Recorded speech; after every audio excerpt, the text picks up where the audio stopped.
Agradecemos una vez más su presencia en este primer Congreso Internacional de Comunicación y Control de Poder de Mercado. Vamos a dar inicio a una sección de paneles. El primero de ellos está conformado por Hugo Cárdenas de la Fundación Gama, Observatorio Ciudadano de Comunicación, por favor, si nos acompaña acá en la mesa.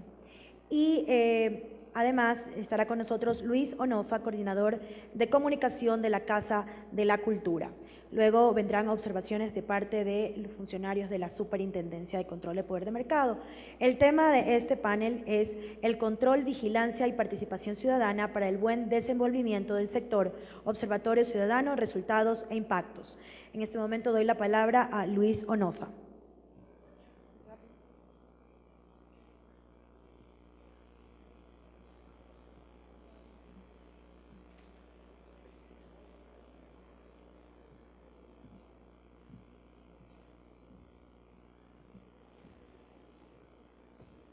Gracias, buenas tardes a todos los aquí presentes.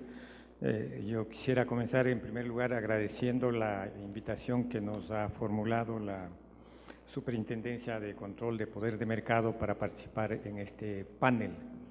En realidad lo que yo voy a hacer, voy a exponer, o la línea de mi exposición será la de señalar o en todo caso abordar cuáles son las posibilidades que la ciudadanía tiene respecto a la posibilidad de denunciar actos violatorios o en todo caso atentatorios del control del poder de mercado desde el punto de vista de los medios de comunicación, o sea, los medios de comunicación como un instrumento, si cabe el término, que sin descartar la posibilidad propia de la participación de la ciudadanía, tiene esta para canalizar sus demandas en este sentido. Yo quisiera comenzar primero señalando que en realidad, al menos para algunos periodistas, el tema nos resulta, yo diría, bastante nuevo, porque aunque nosotros desde el punto de vista de la academia sabemos que la comunicación es un tema transversal que atraviesa temas vinculados con los derechos humanos, temas vinculados con la cultura, temas vinculados con la política inclusive, pero nos resulta bastante nuevo hablar de la comunicación y el control de poder de mercado, ¿no? Entonces yo voy a comenzar mi exposición abordando ese tema y lo voy a hacer desde el punto de vista, utilizando un poco algunas referencias de carácter histórico, porque como en la mañana decía el superintendente de Control de Mercados, el doctor Pedro Páez, yo creo que para abordar los temas de la comunicación y para abordar en general los problemas de la comunicación, en general los problemas de la sociedad, es bueno que nosotros vayamos a las raíces de los mismos. Y entonces comenzaré yo mi exposición planteándoles desde el punto de vista periodístico, desde el punto de vista de la comunicación, cómo nosotros vemos, cómo nosotros sentimos este problema. Aunque sabíamos desde hace muchísimo tiempo de la existencia de monopolios y oligopolios, las reflexiones que nos llegaban desde la academia hasta los ciudadanos, inclusive a los comunicadores sociales, digamos a los periodistas, se centraban únicamente en la fase de producción, monopolios en el cultivo del banano, monopolios en la extracción del petróleo, inclusive del comercio de productos, pero no habíamos realmente reflexionado sobre en el sentido de que los mercados tuviesen poder. Es un concepto bastante nuevo para nosotros en este campo, en el campo del ejercicio de la profesión. Al contrario, durante años, hasta bien avanzada la primera década de este siglo, estuvimos siendo constantemente bombardeados con la idea y las bondades del libre mercado. Y estuvimos a punto de creer que no había otro mundo que no fuese ese, si no hubiese sido porque el proceso de las luchas populares, con caídas y levantadas, pero acumulando cada vez más fuerzas, produjo un quiebre, una ruptura por la vía electoral a fines de la década pasada. Ahora estamos reflexionando de manera pública sobre la capacidad que adquieren las empresas monopólicas u oligopólicas para maniobrar en precios y calidad en su propio beneficio y en perjuicio de los consumidores. O, para decirlo con más precisión, quizás siempre supimos que existía ese fenómeno, pero estuvimos habituados a que las intendencias de policía y solamente ellas intentasen combatir estos ilícitos, yo podría llamar, cuando los gobiernos tuviesen buena voluntad o estuviesen acosados por el malestar ciudadano. No teníamos idea de lo que es el poder de mercado. Quizá lo nuevo en estos tiempos entonces es que ha nacido o está naciendo una institucionalidad más amplia, más fuerte y más integral que se expresa en leyes y en instituciones dedicadas a este tema de manera específica y de manera permanente. Algo parecido ocurría también en el campo de la comunicación social.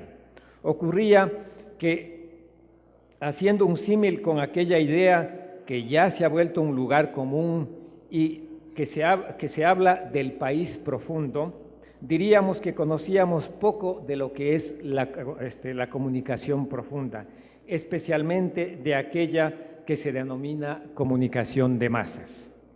El debate, el análisis sobre los entretelones de lo que ocurre dentro de ella, dentro de la comunicación de masas, los intereses políticos y los intereses económicos, las implicaciones culturales e ideológicas que se juegan dentro de ella, estuvieron relegados al campo académico, al closet, entre comillas, diría yo, para utilizar una figura que de ninguna manera pretende ser peyorativa, sino que intenta hacer un esfuerzo por reflejar cuán férreo y poderoso ha sido el silencio en el que se le sumió a la realidad de la comunicación de masas, caracterizada por procesos monopólicos y oligopólicos en el mundo y que se reprodujeron también en el Ecuador, con los consiguientes efectos negativos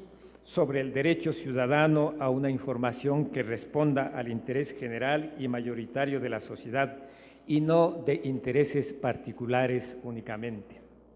No olvidemos que los medios, junto con la educación y la religión, influyen de manera muy decisiva en la formación de la conciencia y el pensamiento de las personas. Para decirlo en una frase, influyen enormemente en la forma en que nosotros vemos el mundo. Son una especie de prisma, de lente a través del cual vemos la realidad. Casi que vemos el mundo como los medios nos presentan y solo nos salva la capacidad que podemos haber desarrollado para analizar esta realidad, la capacidad crítica que podemos haber desarrollado en ese sentido. De manera habitual, hemos sido formados en la creencia en la verdad absoluta de que los medios constituyen el cuarto poder, y ahora diríamos el sexto, que vela de manera irrestricta por los intereses de la sociedad, por el interés público. ¿Es posible esa perspectiva? Es posible que los consideremos de manera absoluta, que los medios velan por el interés público. Para responder a esta pregunta, recorramos un poco a la historia de los medios de comunicación. El modelo de medios masivos que se fue formando a lo largo de la historia reciente del mundo, de manera simultánea a la formación y al desarrollo del capitalismo en Europa y en Estados Unidos, y que se reprodujo también en América Latina, nos muestra que desde sus orígenes los medios estuvieron vinculados de manera clara a intereses económicos y más precisamente a los intereses comerciales y bancarios. Los primeros periódicos europeos, inclusive las hojas manuscritas que antecedieron a los impresos, estuvieron dedicados a ofrecer información sobre precios de los productos que se comerciaban dentro y fuera de ese continente y se financiaban con la venta de suscripciones a los grandes comerciantes y banqueros. Bien podría entonces afirmarse que fueron el antecedente de lo que hoy son los medios especializados en temas financieros, como las agencias internacionales de noticias, Reuters, por ejemplo, o Bloomberg, que algunos de ustedes seguramente han oído hablar, o el periódico The Wall Street Journal o la revista The Economist, de la que también igualmente escuchamos con mucha frecuencia. Ellos reflejan entonces, en consecuencia, el punto de vista del capital financiero y monitorean la economía mundial en busca de oportunidades de inversión o para alertar sobre los riesgos, entre comillas, que ese capital financiero podría enfrentar. Y ese capital financiero está asentado en Europa, está asentado en Estados Unidos y en lo que se llama Occidente, y no en América Latina y no en el Ecuador. En consecuencia, esos medios reflejan intereses que no son los nuestros, que no son de nuestros países, sino de las metrópolis o de los centros de poder económico mundial para los que ellos trabajan. Como había ocurrido con todo el aparato económico del mundo, el propio apogeo del negocio mediático llevó a la formación de cadenas de medios de un solo propietario, en medio de disputas cargadas de episodios reñidos con la ética, como los casos de los grandes imperios mediáticos estadounidenses. Seguramente muchos de ustedes deben haber oído hablar del imperio de William Randolph Hearst, fundador de la cadena Hearst en los Estados Unidos, de la cadena de periódicos, de la cadena de medios, y de Joseph Pulitzer, que seguramente les es un poco más familiar. Lo hicieron acudiendo al sensacionalismo y acumularon tanta fortuna que Pulitzer se permitió instaurar el muy conocido premio Pulitzer, quizá para purgar sus pecados mediáticos. América Latina no fue ajena a ese proceso.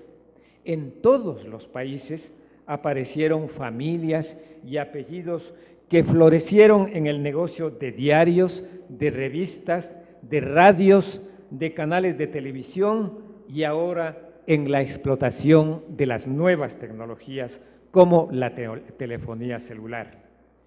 El capital con el que montaron sus empresas mediáticas era el producto de la renta de otros negocios como la agricultura, el comercio, la industria o la banca.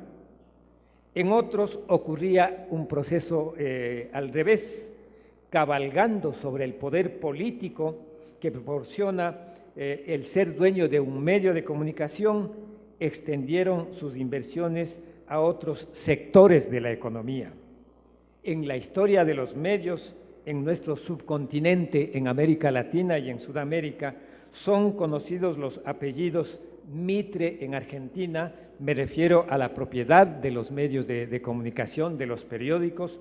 Son también conocidos los Santos, la familia Santos en Colombia, son conocidos los Edwards en Chile, dueños del diario El Mercurio, y del cual ustedes seguramente conocen el papel que desempeñó en el golpe militar contra el presidente Salvador Allende en 1973.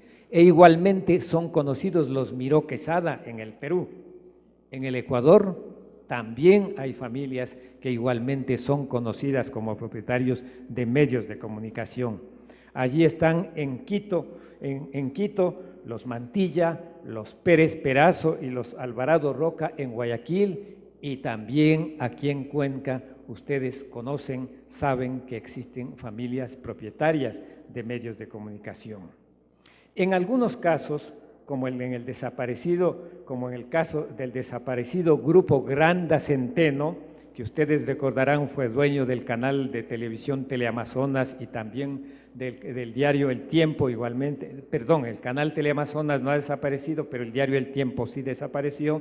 Llegaron al negocio de los medios después de haber hecho fortuna en otras actividades como la construcción, con el criterio y con el propósito de adquirir poder político para defender sus intereses. Pese a ese historial, y quizá por esa misma razón, los medios masivos lograron legitimarse socialmente, no solamente en el Ecuador, sino en el mundo, como instituciones defensoras de la democracia y de los intereses mayoritarios de la sociedad. Así es como nosotros, la mayoría, lo conocemos, así es como los concebimos. Pero aquí cabe una pregunta a propósito del tema de este Congreso. ¿Es posible que estos medios, con estas características, formados con este origen, defendiendo intereses, es posible que monopolios u oligopolios de medios, en cumplimiento de la función social que deben desempeñar, pueden contribuir al control del poder de mercado de otros oligopolios o de otros monopolios? ¿Es posible eso? Al menos me pregunto yo. En principio, y volviendo a recurrir a la historia, podríamos decir que todos los intentos que se hicieron en América Latina por democratizar el sistema mediático en la década de los 70 del siglo pasado resultaron fallidos. Murieron a poco de haber nacido los intentos de crear medios estatales en Chile y de socializarlos en el Perú. Y así todas las puertas de salida parecían clausuradas para la posibilidad de medios democráticos que sirvieran a los intereses de la colectividad. Sin embargo, si analizamos un poco más los hechos, si los desmenuzamos, si miramos con un poco más de detenimiento esos hechos, podríamos llegar a la conclusión de que no es tanto así. El comienzo del siglo XXI fue pródigo en noticias democratizadoras de la comunicación en América Latina. Venezuela, Argentina, Bolivia, Uruguay y Ecuador expidieron leyes que buscan romper los monopolios y que de una u otra manera instituyen el derecho ciudadano a la comunicación. En Venezuela se expidió la Ley de Responsabilidad Social en Radio y Televisión en el año 2004. En Argentina, la Ley de Comunicación Audiovisual en 2009 y también Argentina Digital en 2014. En Bolivia, la Ley General de Telecomunicaciones y Tecnologías de la Información y Comunicación en 2011.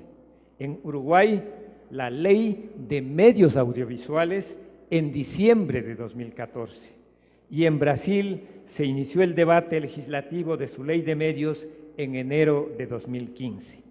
Chile busca incluir a los medios digitales en la Ley sobre Libertad de Opinión e Información y el ejercicio del periodismo expedida en 2001, y en Perú y en Colombia también se debate de manera intensa el tema. Como ustedes entonces podrán constatar, como ustedes podrán colegir, ha sido una década, ha sido un comienzo de siglo en el que se intenta recuperar el espíritu o se intenta instaurar, diría yo, un espíritu democrático en los medios de comunicación. En Ecuador, como sabemos, la Ley Orgánica de Comunicación reparte el espectro radioeléctrico de manera equitativa entre el sector comunitario, público y privado, y prohíbe los nexos de los medios con el poderoso sector financiero. Esas acciones legislativas se conectan, a mi juicio, con la Ley Orgánica de Regulación y Control de Poder de Mercado para crear un marco jurídico que favorece el ejercicio de los derechos ciudadanos en la medida en que la primera, es decir, la Ley de Comunicación, abre un espacio para el ejercicio democrático de la comunicación y la segunda se encarga de controlar el correcto funcionamiento de los mercados. Habría que mirar con un poco de detenimiento esa ley para encontrar, no solamente para la ciudadanía, sino también para los periodistas, la existencia de instrumentos que nos permite trabajar en beneficio de la colectividad. Y sobre todo, habría que tener en cuenta que esa ley, por primera vez en el país, en la historia del país, institucionaliza, legaliza, legitima la existencia de los medios públicos y de los medios comunitarios, a los que podríamos considerarlos o debemos considerarlos como espacios ciudadanos para ejercer el tema que estamos hablando ahora, el control de poder de los mercados. Y habría también que pensar que junto con toda esta realidad han aparecido en la última década y en las últimas 2 décadas las nuevas tecnologías de la información. Si es que nosotros pensamos en sentido positivo que Twitter y las redes sociales pueden ser utilizadas no a veces en la forma despectiva que se utiliza ahora, sino para ejercer los derechos, para defender los derechos de la ciudadanía, creo que podemos concluir que las tecnologías, las nuevas tecnologías, también nos abren posibilidades para ejercer nuestros derechos, para ejercer como ciudadanos. Pero quisiera yo añadir también a algunos de los tópicos que les he mencionado, el hecho de que hay también normas de responsabilidad social que apoyan, ¿no?, que vienen en apoyo de las causas ciudadanas, que vienen en apoyo de los periodistas para ejercer la defensa de sus derechos. Las leyes o las normas o los principios éticos de responsabilidad social no son un invento reciente y no son un invento de los países o de los gobiernos que quieren restringir la libertad de expresión. La responsabilidad social es una creación, ¿no?, es una producción intelectual del país, yo diría, más liberal en el mundo, o en donde se practica desde hace muchos siglos el liberalismo, que son los Estados Unidos.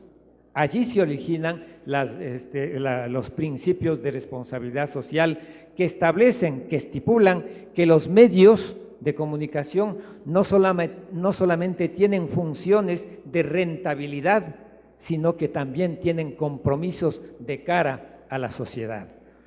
En otras palabras, hay un espacio para la denuncia de los abusos de poder de mercado y de todas aquellas prácticas que vayan en perjuicio de los consumidores y operadores económicos, como dice la ley que rige la Superintendencia de Control de Mercados. Pero no solo de denuncia, diría yo, sino de formación de una cultura ciudadana sobre los derechos de los consumidores que frene eventuales abusos de poder de mercado de los monopolios. Esta es la conclusión a la que yo quería llegar. Si bien es cierto que partimos de consideraciones muy fuertes en el sentido de que los medios no constituyen instrumentos o espacios que podrían servir para la defensa de los derechos ciudadanos, finalmente la evolución de los acontecimientos, la evolución de la historia nos determina y nos lleva a concluir o nos lleva a encontrar posibilidades en los medios para la defensa de los derechos ciudadanos. Muchas gracias.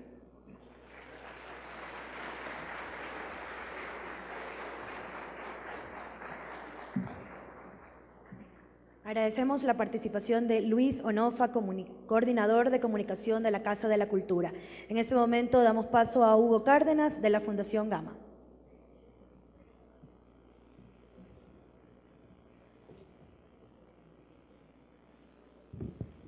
Muy buenas tardes con todas y con todos. Realmente un honor estar aquí adelante y como hablaba justamente la persona que me antecedió en la palabra, cuando los reglamentos, las leyes, ¿no es cierto?, y las instituciones encargadas de proteger y de velar por la integridad, seguridad y los derechos de la ciudadanía no están siendo justamente resguardadas, por así decirlo, ¿no es cierto?, o aplicadas en la práctica, es cuando es muy necesario la organización ciudadana. De ahí justamente mi participación hoy para presentar la experiencia del Observatorio Ciudadano de la Comunicación en el Cantón Cuenca. Es a partir del año, justamente del año 2000, gracias a la lucha de organizaciones sociales, organizaciones de mujeres y pro derechos, que se logra crear el Plan de Igualdad de Oportunidades en el año 2000 en el Cantón Cuenca. Es a partir de este plan, justamente, el que sustenta la creación del Observatorio Ciudadano de la Comunicación, pues la rama de comunicación y de acceso a la información es una de las actividades previstas dentro de este plan. El Observatorio Ciudadano de la Comunicación nace ya en el año 2004 propiamente y legalizado. Está constituido o conformado por varias organizaciones, tanto públicas como privadas del Cantón Cuenca. Entre ellas destacamos, ¿no es cierto?, el Consejo Cantonal de la Niñez y Adolescencia, la Asociación de Derechos Humanos de la SUAY, el Colegio de Periodistas de la SUAY, Unión Nacional de Periodistas, el Gobierno Provincial de la SUAY, la Defensoría del Pueblo, entre otras instituciones cantonales. Ahí también está justamente la Fundación Gama, a la cual yo represento, que somos los encargados de hacer el trabajo técnico, es decir, captar las muestras, hacer los análisis y luego la socialización de los resultados. En estos 11 años que tenemos ya de experiencia como Observatorio Ciudadano de la Comunicación, hemos realizado realmente más de 20 estudios, tanto de programas de entretenimiento, de participación política de las mujeres en procesos electorales, de abordaje mediático de noticias en varios aspectos, pero principalmente ligados al estudio de cumplimiento y garantía de los derechos. Porque finalmente, hablar del mercado es hablar de comunicación.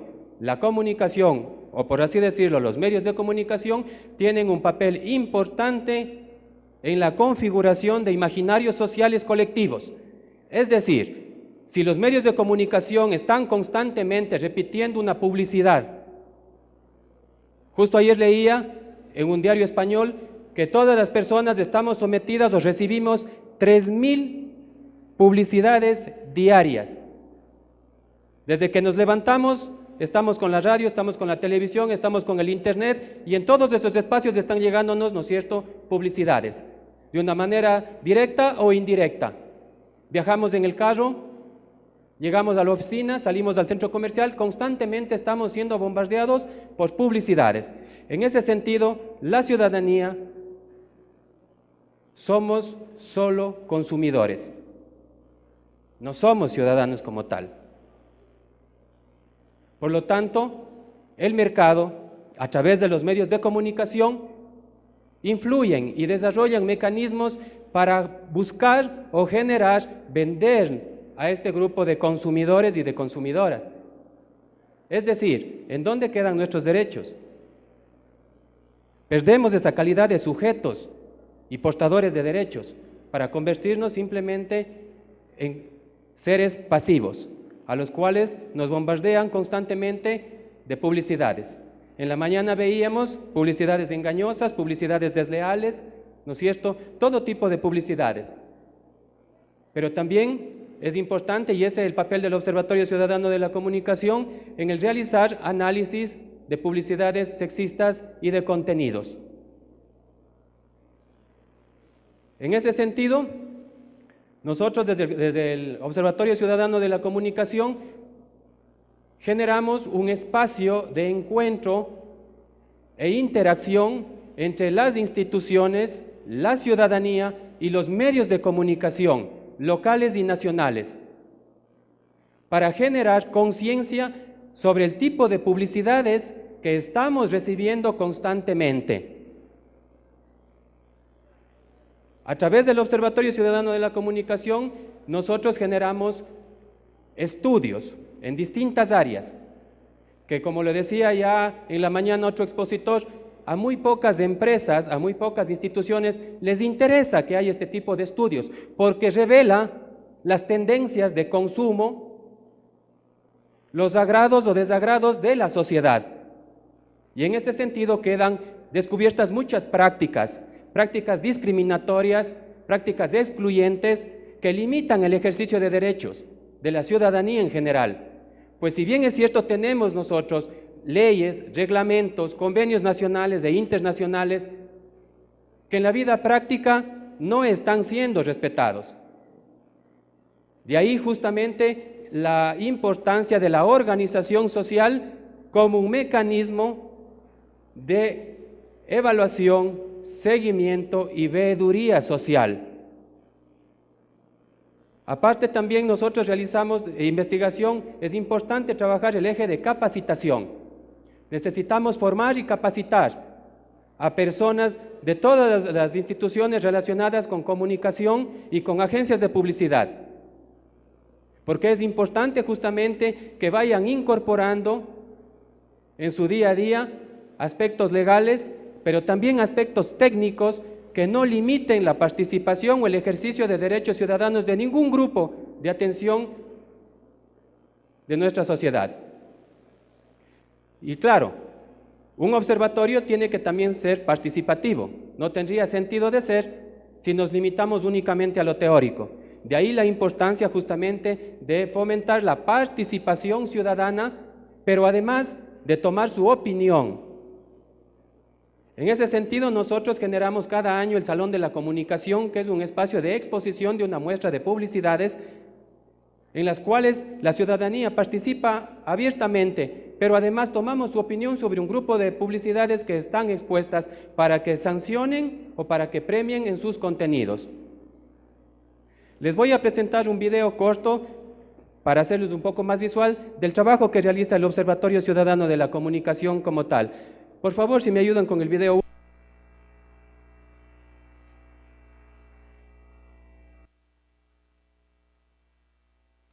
En nuestra sociedad enfrentamos una situación de violencia, abuso, discriminación e invisibilización de las mujeres, y además un imaginario social machista y patriarcal que desvaloriza a las mujeres solo por el hecho de serlo.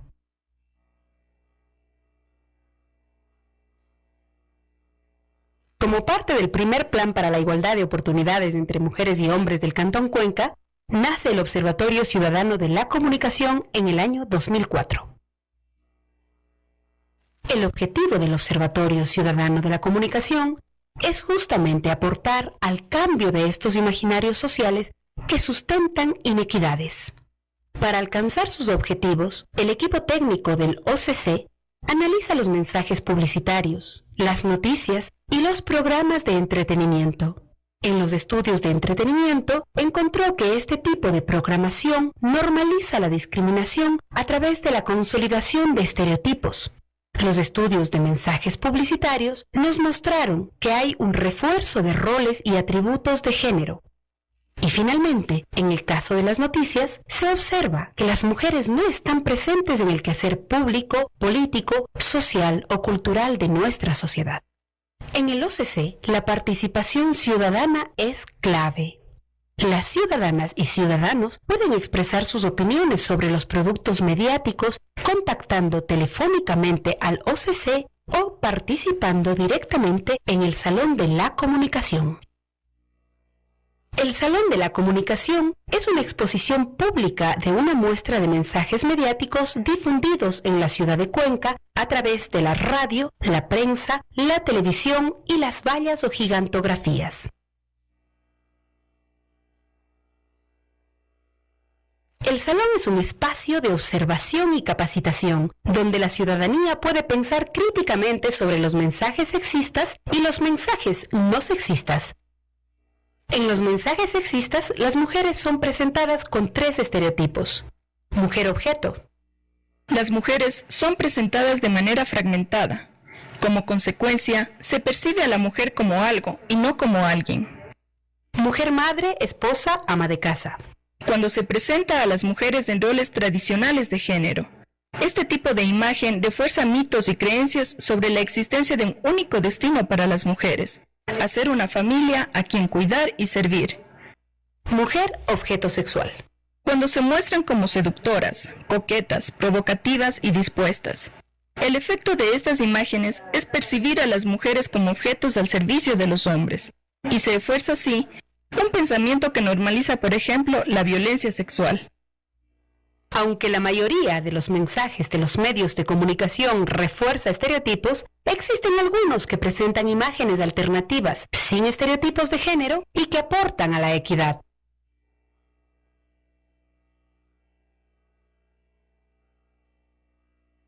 El Salón de la Comunicación es un espacio participativo y democrático. Durante el salón, las ciudadanas y ciudadanos pueden dialogar, expresar sus opiniones y votar por las publicidades más sexistas y menos sexistas situadas en la muestra.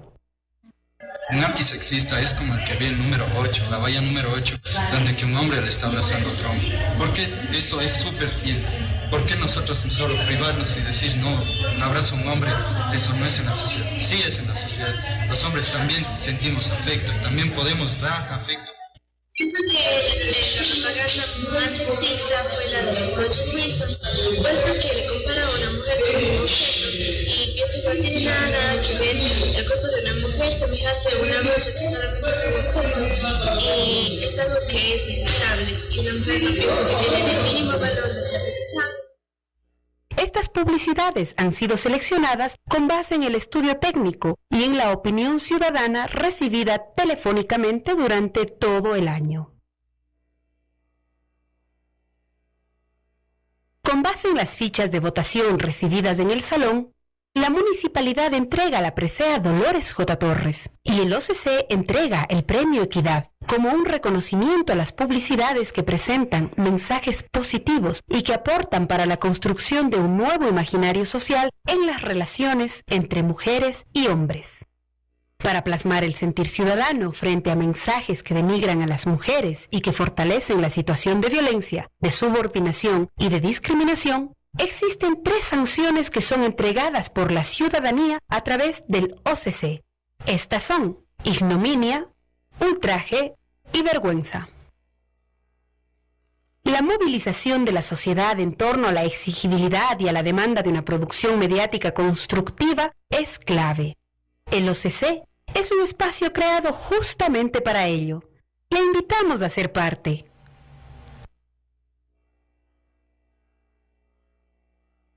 La vida del asunto ahora hay que tomarla. No puede ser posible que no se regule nada. Se siguen difundiendo los mismos contenidos. Programación no existe, se ha vuelto como un mito. Agresiones visuales a personas del hábito. El único interés es llenarse los bolsillos a costa de una imagen que quiere algo lucrativo. Que ingrese por los ojos así no tenga sentido. Mirar empresarial así como comercial. No se ve ninguna voz de televisión nacional. Estamos llenos de franquicias de corte internacional, negando a nuestros jóvenes su creatividad. Y luego dicen que no aportan nada a la sociedad. Es momento de cambiar toda esta barbaridad. El enfoque debe estar en mostrar igualdad. Un país que es diverso y multicultural, que no prime cantidad, que sí prime calidad. Que el aporte educativo sea una prioridad. Que países desde fuera nos quieran imitar. La clave del asunto es esta labor social. Libertad de expresión, no libertad de agresión. La autorregulación, esta es mi liberación. Tu derecho, mi derecho, caminemos juntos. Dignidad colectiva, nuestra fuerza, nuestro no. Libertad de expresión, no libertad de agresión. La autorregulación, esta es mi liberación. El 97% de segmentos refuerzan con claridad estereotipos de género y apenas un 3% ni desafía ni refuerza estereotipos. La televisión privilegia la presencia de personas jóvenes. En cuanto a la etnia, el 87% de personas son mestizas, el 12% afroecuatorianas y el 1% indígenas. El porcentaje de mujeres modelos es mayor que los hombres, 9% frente al 1%. Llama la atención los atributos actitudinales en los programas de entretenimiento. Si hacemos una lista, casi ninguno aporta para el respeto, la solidaridad, el ejercicio de los derechos humanos. La mayor parte de personajes en función de dominio son hombres, mientras que las mujeres representan el mayor porcentaje en actitudes sumisas. Analizando cada sexo en particular, obtenemos que los hombres presentados cumplen en el programa una función patriarcal, mientras que las mujeres, por el contrario, están en función de objeto sexual. Es importante recalcar que cuando se trata de hombres, la cámara utiliza el plano general, cuerpo entero, mientras que a las mujeres se les presenta en cuerpo entero 6% y cuerpo segmentado en un 80%, poniendo énfasis en los senos y glúteos. En cuanto al tipo de expresión o postura que exalta el lado cómico o risueño de diversas situaciones, el 50% de los programas se presenta con doble sentido. Mucho gusto. ¿Cierto que tú andas buscando gente armada? Porque yo estoy bien armada. El 98% de los programas de entretenimiento y sus segmentos refuerzan estereotipos de género. Ningún mensaje potencia la imagen de la mujer sin estereotipos. Solamente el 53% de los programas de entretenimiento se presentan en horario nocturno. Sin embargo, el resto de programas, con todos los contenidos sexistas y discriminatorios encontrados en los resultados del presente estudio, se presentan en horario vespertino y mínimamente matutino, con la audiencia infantil y juvenil correspondiente. Al presentar a mujeres y a hombres con estereotipos sexistas, se aporta a disminuir las oportunidades de desarrollo y participación para las mujeres en el ámbito público. De otra parte, no se motiva la incorporación de los hombres al ámbito privado como corresponsables de su cuidado. Las mujeres en su mayoría son amas de casa y los hombres en su mayoría gerentes, administradores y oficinistas. Un 36% de mujeres aparecen con atributos relacionados con el modelo occidental de belleza, en tanto que los hombres solamente un 12%. Este dato nos remite a la exigencia y presión social sobre las mujeres para que se ajusten a este modelo, lo que conlleva comportamientos como el control excesivo de peso, anorexia, bulimia y varios problemas relacionados con estrés emocional y salud integral. Las mujeres son presentadas como caprichosas, chismosas, sensuales, seductoras, y los hombres por su parte aparecen astutos, agresivos, malhumorados, inteligentes. A través de los estereotipos no solo se establece una diferenciación entre lo femenino y lo masculino, sino que se jerarquiza asignando a aquellas características asociadas con lo masculino un mayor valor social. El lenguaje sexista utilizado en los programas influye en la percepción de la realidad, condiciona el comportamiento y juega un papel muy importante en el imaginario social y la construcción de identidad. Si en el lenguaje las mujeres no están presentes de manera expresa en género femenino, en la realidad las oportunidades para el ejercicio de derechos disminuyen en la misma proporción. La relación de dominación del hombre sobre la mujer y la actitud sumisa de las mujeres frente a los hombres da cuenta de elementos machistas y patriarcales en los programas de entretenimiento. Estos elementos, lejos de enmarcarse en la libertad de expresión, limitan completamente el ejercicio pleno de derechos para las mujeres. La diversidad de nuestro país no se considera como una oportunidad, sino que se utiliza para la burla y la mofa. En los programas de entretenimiento se observan reiteradas referencias discriminatorias hacia las personas afroecuatorianas, indígenas, campesinas, montubias, personas de opción sexual diversa. Se utiliza la violencia y el abuso como recursos humorísticos. Se acentúan los estereotipos que sostienen la discriminación, sobre todo hacia las mujeres, degenerando en situaciones de irrespeto y atentado a la dignidad, elementos esenciales para el ejercicio de los derechos humanos. Desde el estudio técnico realizado por el Observatorio Ciudadano de la Comunicación en el 2008, no existen avances significativos en la situación de los mensajes y la producción de este tipo de programas. El entretenimiento debería procurar alegría, tranquilidad, descanso, recreación, relajación. Lejos de ello, en la actualidad los programas invitan a la burla y a la discriminación de la otra persona, apelando a estereotipos sociales que sostienen inequidades, alejándose mucho del marco de los derechos humanos. La libertad de expresión como derecho fundamental, así como cualquier otro derecho, no puede ser ejercido si se atenta contra el ejercicio pleno de los derechos humanos por parte de las otras personas. Por lo tanto, como derecho interdependiente, tiene límites. Podemos elegir. Si los mensajes que recibimos en los programas de entretenimiento atentan contra nuestra dignidad de seres humanos, podemos apagar la televisión. Podemos producir programas de verdadero entretenimiento que aporten a una sociedad de respeto entre todas las personas, apelando a los mejores sentimientos y características humanas, sin estereotipos, sin discriminación. Los medios de comunicación son una enorme oportunidad. Bien, para terminar, justamente aclarar que los estudios técnicos que nosotros realizamos se lo hace desde un enfoque de derechos humanos, género e interculturalidad, que también tiene mucho que ver con los medios de comunicación, especialmente en la conformación, ¿no es cierto?, de estereotipos, ya sea de género, pero también de grandes prejuicios hacia sectores discriminados de nuestra sociedad. Exceptuando algunos canales del Estado, la mayor cantidad de instituciones o de medios privados, ¿no es cierto?, yo les pregunto, ¿cuántas veces vemos a personas afrodescendientes o indígenas en los medios de comunicación, en publicidades o en programas de entretenimiento? Es muy poca la participación que ellos tienen. Y las veces que les vemos en los programas de entretenimiento, están, ¿no es cierto?, reforzando estereotipos que terminan discriminando a grandes sectores de nuestra sociedad. De ahí justamente la importancia de la organización social activa y participativa para que denuncien, participen a través de su opinión de qué opinan sobre o piensan sobre tal programa o publicidad.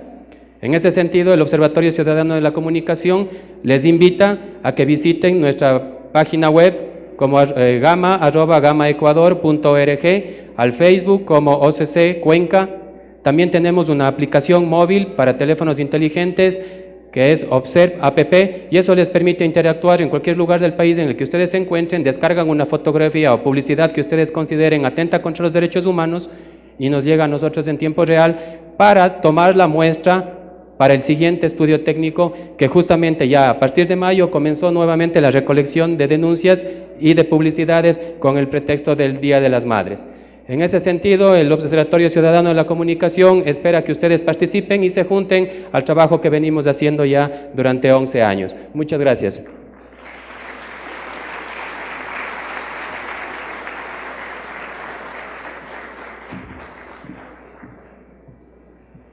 Bien, agradecemos a Hugo Cárdenas de la Fundación Gama, Observatorio Ciudadano de Comunicación. Nosotros como superintendencia también trabajamos de la mano con comités de usuarios que se encargan de la vigilancia de los mercados.